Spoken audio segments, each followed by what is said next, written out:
네, 안녕하세요. 위클리닉 원장 조혜경입니다. 오늘은 사춘기 여드름과 다른 성인 여드름에 대해서 알아보도록 하겠는데요. 이게 단순하게 짜거나 또는 약으로 치료되지 않는 것이 바로 성인 여드름입니다. 이 성인 여드름은 사춘기와 어떤 점이 다르고 또 어떻게 치료를 하고 다른 질병과 감별해야 될 게 무엇이 있는지 오늘 알아보도록 하겠습니다.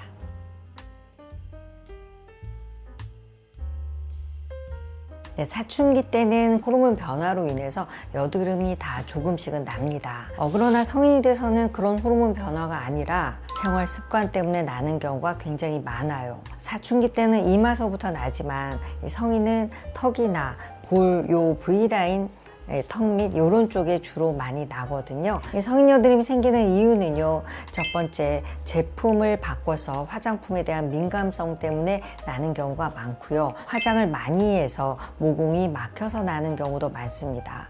이외에는 내가 술을 먹고 야근을 하고 스트레스를 받고 단순당질이나 정크푸드를 많이 먹어도 나는 경우가 많습니다. 특히 같은 조건에서도 여성의 경우에는 배란기 이후부터 황체 호르몬이 증가하면 피지 분비가 증가하고 이 대사가 안 좋아서 여드름이 더 잘 나거든요. 그래서 생리 전 한 일주일 전에는요, 그 앞에 배란기 전에 비해서 더 안정을 취해 주시고 스트레스를 적게 받고 업무를 줄여주는 게 현명한 방법입니다.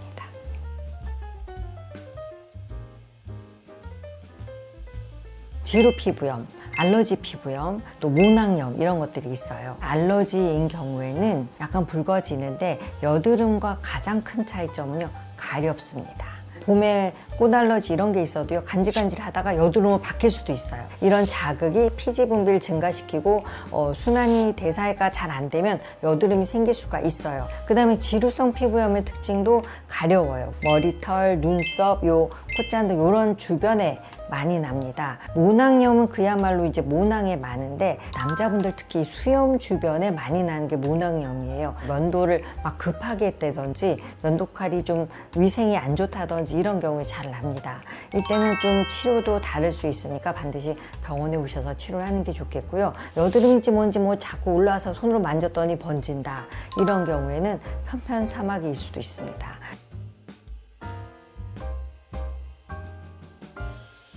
청소년기에 화이트헤드가 있다, 그럼 압출하면 좋아져요. 그런데 성인기에는 압출만으로 사라지지 않는 경우가 많아요. 그런데 압출을 집에서 했는데 재생이 늦어요. 그러면 이 장벽이 무너지기 시작을 하고 이 장벽이 무너지면서 오히려 재생이 더디게 되면 또 염증이 잘 생길 수가 있죠. 집에서는 고르게 못 잘 경우가 많아요. 왜? 짜다 보면 안 나와? 그러면 이씨 하면서 이 양방향으로 누르는 경우가 많습니다. 이 확대경으로 보면 피부 표면이 다 손상돼 있어요. 그럼 이게 안 낫는 자국으로 가는 경우가 많죠. 압출만으로는 해결되지 않고 압출로 모공을 잘 청소해주고 또 재생을 도와주고 또 피부 장벽을 잘 유지할 수 있도록 해주는 것이 치료의 가장 중요한 점이라고 할 수 있습니다.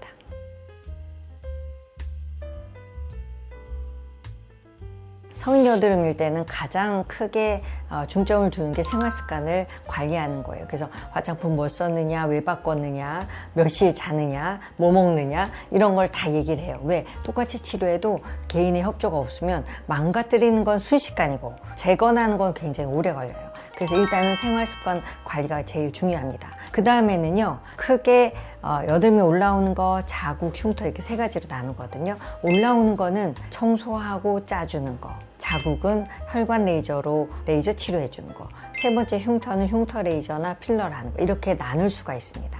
청소하고 짜주는 거는요, 필링이나 스케일링 같은 깎아내는 청소가 있고요. 두 번째는 필링이나 스케일링 너무 해가지고 민감해지신 분이 요새 굉장히 많아요. 그런 분에게는 수소 토닝을 하는데 굉장히 좋아요.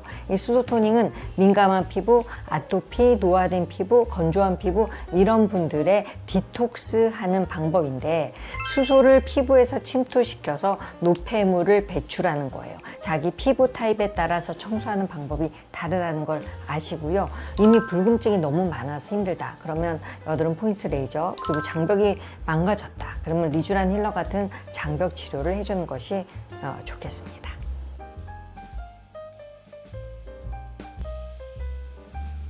첫 번째 소독이 안 된 경우, 바늘 소독이 안 된 경우도 있고요. 더 중요한 거는 짤 때가 아닌데 짜는 경우가 많습니다. 괜히 미리 손댔다가 병원에 오셨을 때는 장벽이 다 손상돼 있어요. 이러면 병원에서 짜도 소용이 없어요. 또 어떤 경우는요, 방치하다가 저절로 터지는데 그때 또 피부 손상이 돼요. 그래서 이 적절한 시기를 어떻게 하느냐 굉장히 알기가 어렵습니다. 정확한 타이밍에 아주 숙련된 기술자가 잘 짜는 게 흉터 자국을 예방하는 방법이 되겠습니다. 오늘은 사춘기도 아닌데 여드름이 나고 반복되는 경우에 어떻게 예방하고 치료할 것인가를 알아봤습니다. 단순히 압출만으로는 낫지 않은 성인 여드름, 흉터나 자국이 되기 전에 슬기롭게 잘 대처하셔서 좋은 얼굴을 유지하시기 바랍니다.